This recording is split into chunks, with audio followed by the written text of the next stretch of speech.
ពីម៉ោង9 ដល់ម៉ោង6 ដល់នាទីធ្វើសន្ទរកថាស្វាគមន៍ដោយឯកឧត្តមមុនតាំងនាងតំណាងឲ្យគណៈកម្មាធិការរៀបចំកម្មវិធីសិក្ខាសាលាពីម៉ោង9 ដល់នាទីដល់ម៉ោង9:30នាទីធ្វើសន្ទរកថាបើសិក្ខាសាលាដោយឯកឧត្តមប៉ាន់សរាស័ក្តិរដ្ឋលេខាធិការនៃក្រសួងពាណិជ្ជកម្មពីម៉ោង9:30នាទីដល់ម៉ោង10ការបង្ហាញអំពីអ្វីទៅជា e-government និងករណីនៅក្នុងប្រទេសជប៉ុនដោយលោកសាស្ត្រាចារ្យ Nagaki Oyama នៃវិទ្យាស្ថានបច្ចេកវិទ្យានៅក្នុងទីក្រុងតូក្យូពីម៉ោង10ដល់ម៉ោង10:20នាទីសម្រាប់កាហ្វេពីម៉ោង10:20នាទីដល់ម៉ោង10:50នាទីការបង្ហាញអំពីការសង្ឃឹមនិងការអភិវឌ្ឍផ្នែក ICT នៅក្នុងប្រទេសកម្ពុជារបស់អាយដាម Akio Kobuku ប្រធានសមាគមអភិវឌ្ឍសារព័ត៌មានថ្មីនៃប្រទេសជប៉ុនពីម៉ោង10:50នាទីដល់ម៉ោង11:20នាទីរបាយការណ៍ទូទៅអំពីលទ្ធផលនៃការបង្ហាញដែលអនុវត្តឬបង្ហាញរបស់លោក Yusuke Shibata អគ្គនាយកសាស្ត្រ Corporation ពីម៉ោង11:20នាទីដល់ម៉ោង11:30នាទីការបិទកម្មវិធីពីម៉ោង12ដល់ម៉ោង14ពិសាភោជនាហារថ្ងៃត្រង់សូមអញ្ជើញឲ្យដំនួនតាំងលៀងតំណាងឲ្យគណៈកម្មាធិការរៀបចំកម្មវិធីអង្គសិក្ខាសាលាធ្វើសន្ទរកថាដើម្បីស្វាគមន៍ជាបឋមសូមគោរពឯកឧត្តមប៉ាន់សរាស័ក្តិរដ្ឋលេខាធិការនៃក្រសួងពាណិជ្ជកម្មឯកឧត្តមទាសថាអនុរដ្ឋលេខាធិការនៃរដ្ឋលេខាដ្ឋានអាកាសចរស៊ីវិលលោកសាស្ត្រាចារ្យ Nagaki Oyama ใน Tokyo Institute of Technology លោក Akio Kokubu ប្រធានសមាគមអភិវឌ្ឍសារព័ត៌មានថ្មី NMBA លោក Hitachi Takayama ទីប្រឹក្សា Jetro លោក Yoshiki Shibata ប្រធានក្រុមហ៊ុន Sharp លោក Toshiya Suzuki ប្រធានក្រុមហ៊ុន NEC អាយឧត្តមលោកជំទាវលោកស្រីទាំងអស់ថ្ងៃនេះអង្គសិក្សាសាលារបស់យើងបានរៀបចំឡើងក្រោមអធិបតីភាពដ៏ពងពោះរបស់អាយឧត្តមបណ្ឌសុរស័ក្តិរដ្ឋលេខាធិការនៃក្រសួងពាណិជ្ជកម្មដែលអាយឧត្តមតែងតែយកចិត្តទុកដាក់យ៉ាងខ្លាំងអំពីការអភិវឌ្ឍបច្ចេកវិទ្យាទំនើបថ្មីសម្រាប់យកមកប្រើប្រាស់ក្នុងការគ្រប់គ្រងផ្សេងៗជាពិសេសថែមទៀតនោះគឺក្នុងផ្នែកសេវាអក្សរខ្មែរលើកុំព្យូទ័រ Unicode ជូនដល់ប្រជាពលរដ្ឋឲ្យកាន់តែមានប្រសិទ្ធភាពក្នុងការប្រើប្រាស់បណ្ដាញ ICT ឲ្យកាន់តែខ្លាំងឡើងថែមទៀតក្នុងឱកាសដ៏មានតម្លៃនេះខ្ញុំបាទសូមជម្រាបជូនអាយឧត្តមរដ្ឋលេខាធិការនិងសមាជិកអង្គសិក្សាសាលាទាំងមូលឲ្យបានជ្រាបថាសមាគម NMBA របស់រដ្ឋាភិបាលជប៉ុនដែលមានការគាំទ្រពីក្រុមហ៊ុន Sharp និង NTT បានចុះមកធ្វើការសិក្សាស្រាវជ្រាវជាច្រើនលើករួមទាំងធ្វើសិក្ខាសាលាជាមួយលេខាធិការដ្ឋាននៃគណៈកម្មាធិការគ្រប់គ្រងអាកាសយានដ្ឋានសម្ភាសជាមួយមន្ត្រីរាជការសំខាន់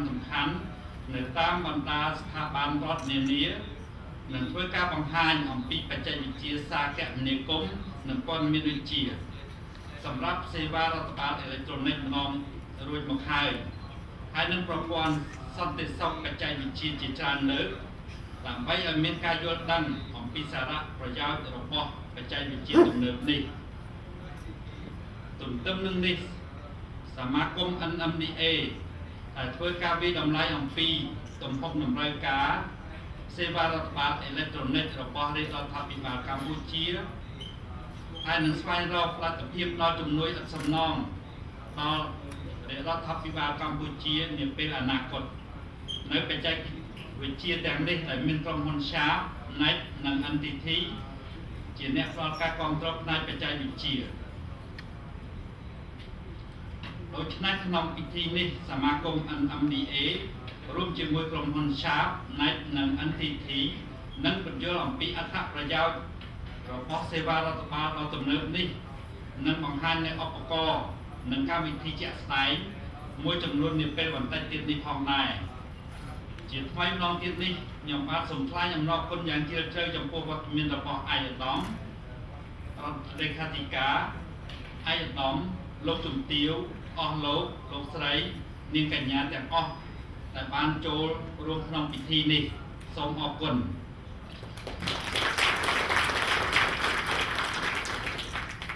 សូមអញ្ជើញអាដាមប៉ាន់សូរស័ក្តិរដ្ឋលេខាធិការនៃក្រសួងពាណិជ្ជកម្មធ្វើសន្ទរកថាដើម្បីបើកអង្គសិក្ខាសាលា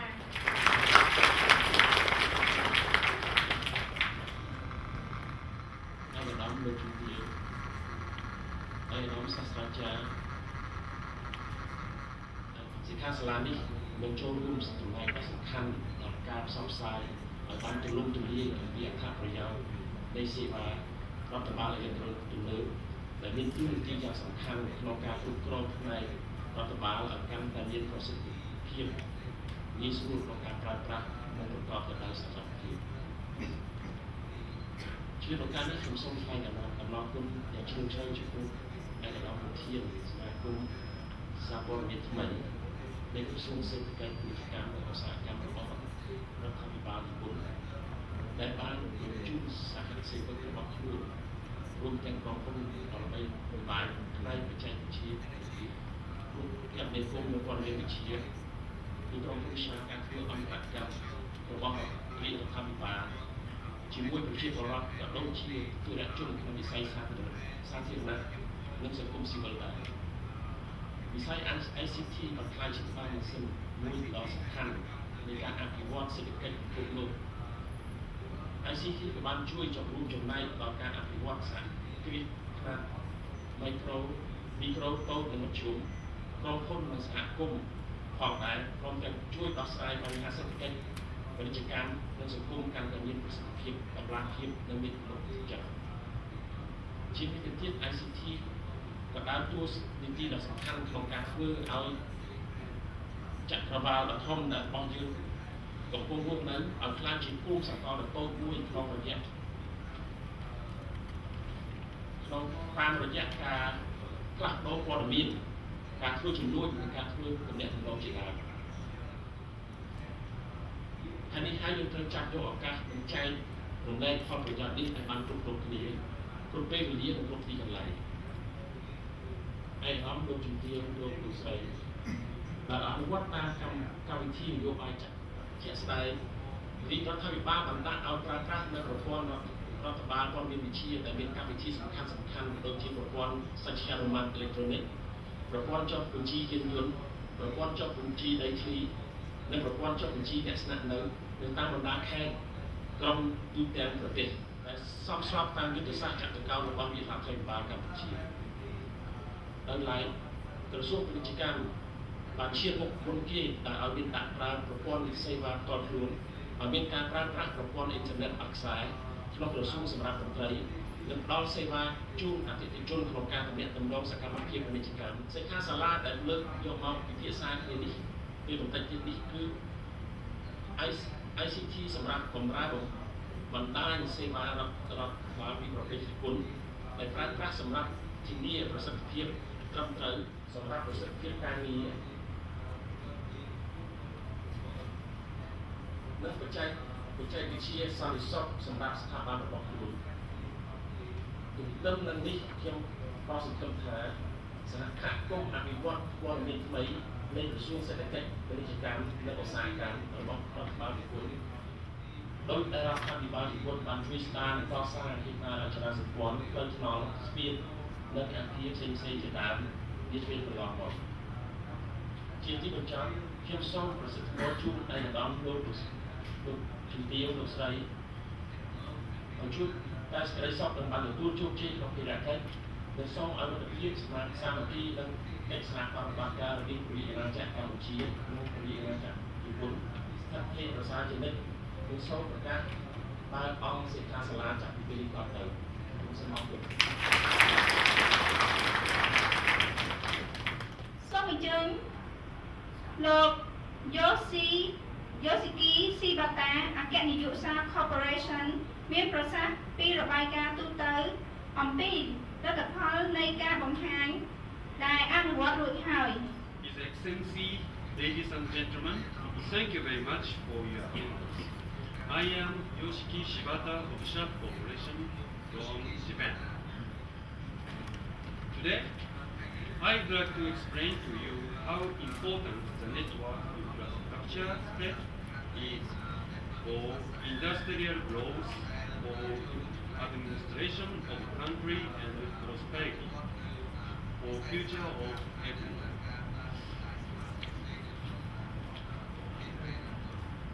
Besides, latest rapid development of IT makes it easy to guarantee not only safety, security, and peace, but also convenience by using ICT to national ID card. Those 2 points are today's highlight. Currently, IT is computer application technology based on network infrastructure. Every database is on computer systems. We can access to them anytime we need, and we can get much information and many conveniences from them. Various services are supplied on the network, and it will be more popular in the future. For example, this time, I booked their ticket through Japan Airlines website, reserved my seat and received e-ticket by email. I can book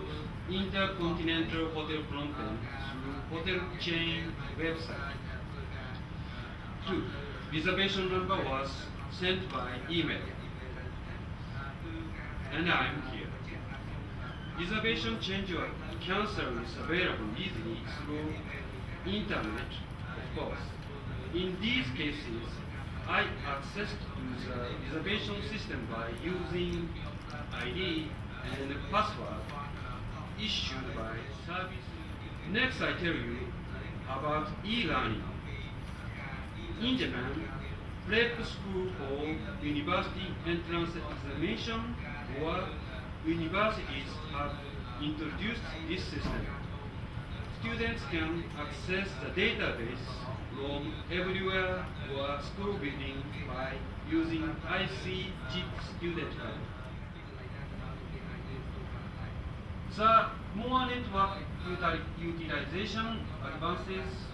the wider bandwidth is required. Third case is how to use computing power.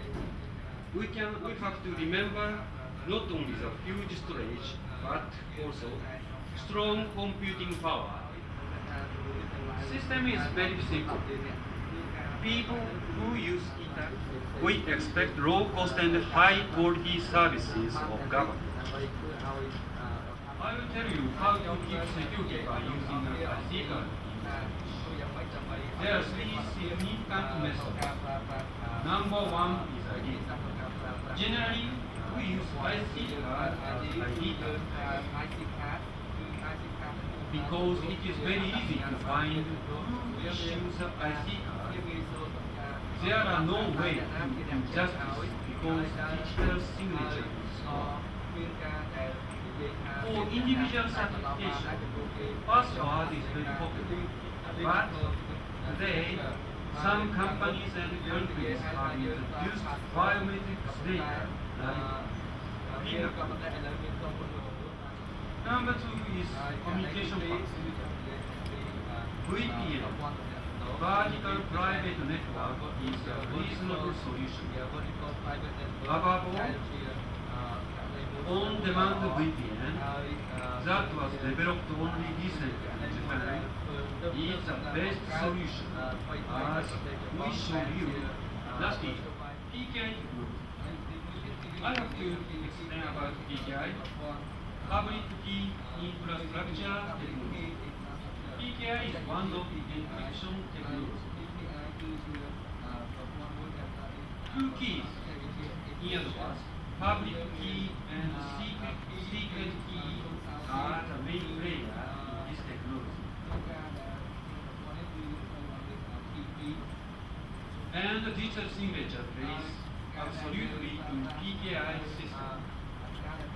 In this way, perfect security is guaranteed. On the other hand, one-key encryption technology is very simple and very popular, but security level is not good. National ID, corporate ID, student ID, healthcare ID, pension ID, etc. In this page, I will explain about one-key system and two-key system. One-key system is very simple. Same key is used for all IC cards and server. If key information is stored, whole system will be done.